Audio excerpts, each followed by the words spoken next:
Hello, Financial Leadership Academy. I'm Kirkland, one of the Academy's coaches and pastor of Chevy Chase UMC in Chevy Chase, Maryland. Congratulations on sticking with the 30-day challenge. And actually, congratulations on nearly completing the challenge. This is great, and you should feel very proud of yourself because over the past several weeks, you've carved out time for yourself and your congregations. And through this daily, regular, and recurring commitment for reflection and action, you are investing in your leadership, which is to say, you are investing in the mission God is calling you to make an impact through. Now, over the past several weeks, you have said yes to God, yes to your calling, and yes to doing all that you can to be an effective spiritual leader during this challenging time. And by saying yes to all of this, I know two other things are true. First, you've said no to other things, so you are able to give the time necessary for this challenge and the academy. Now let's be honest with each other. Saying no does not always come easy. In fact, saying no can be really hard to do. Yet you're proving you still can do good and faithful and hard things. You've said no to some things so you can say yes to this challenge, and that is awesome. The second thing that I know is true about the challenge is that there are people in your life who are stepping up so you can remain invested with this challenge and the academy. I pray God blesses the folks in your life who are supporting you and helping you stay accountable to your goals. And I pray this blessing comes through what you will do to express your gratitude and appreciation for all they do for you. You know what? That's a really good segue to what we're focusing on today, appreciation. Now, just like you, my family, which has 2 adults, 2 elementary age children, and 2 cats, has been home a lot since March. We're home pretty much every day, managing church Zooms, work Zooms, school Zooms, family game night Zooms. I know you get it. We're Zooming all the time, but we're not exactly going anywhere. I've learned that readership on sites like Apartment Therapy and other home improvement blogs is way up right now. We're all home, so we're nesting, which is a euphemism for placing lots of online orders to decorate and organize your house. Now, the other day, my family and I opened up our newly delivered containers for cereal. We ordered them because we figured we could store more cereal in our pantry by putting 2 boxes of Rice Krispies into 1 container. Like I said, nesting. So here's why I'm telling you this. When we opened the box, the first thing we saw was this really big, clear message. Congratulations on your new cereal container set.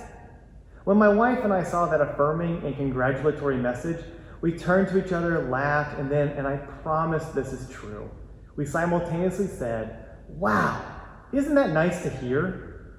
Because friends, even the smallest affirmation will go a long way. And who doesn't like to be told that what they do is good? Even if that good is as simple as organizing the kitchen pantry.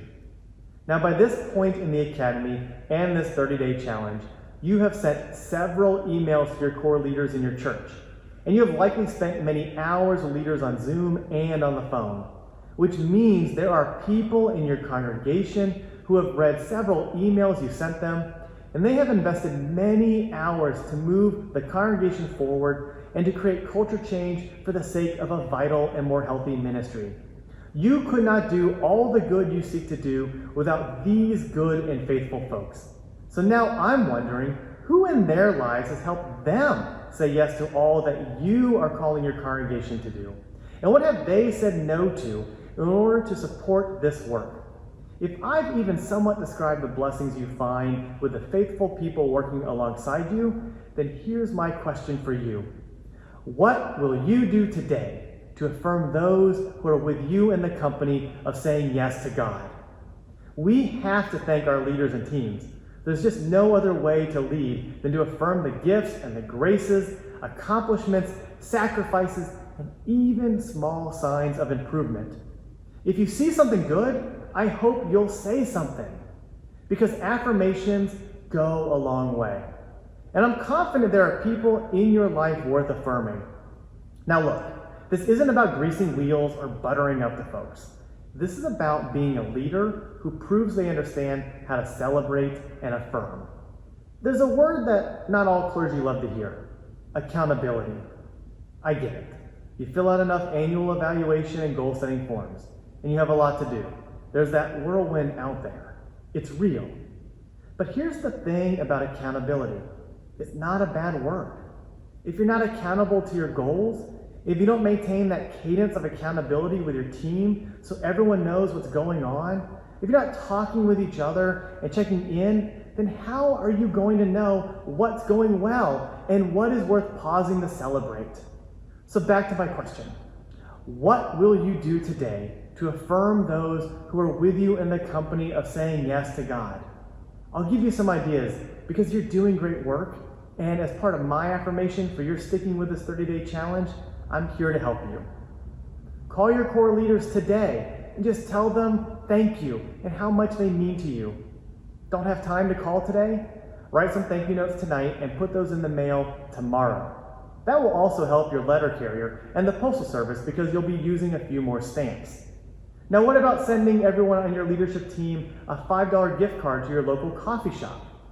Do you thank your congregation during worship or during prayer time? If not, take a moment this weekend. Call it a moment of pastoral privilege and thank everyone for continuing to show up and keep the faith. Do you serve alongside or manage a staff? I bet if you work hard over the next couple weeks, you could tell them thank you by giving everyone the entire Thanksgiving week off. I bet they've been working really hard since the pandemic started. Now, I hope that these ideas are helpful, and I'm confident you'll come up with the best ways to affirm the folks that you serve with. Because, why else recruit a team, draw up a plan, and monitor a scoreboard if you aren't going to take time to marvel and celebrate all the good that happens along the way?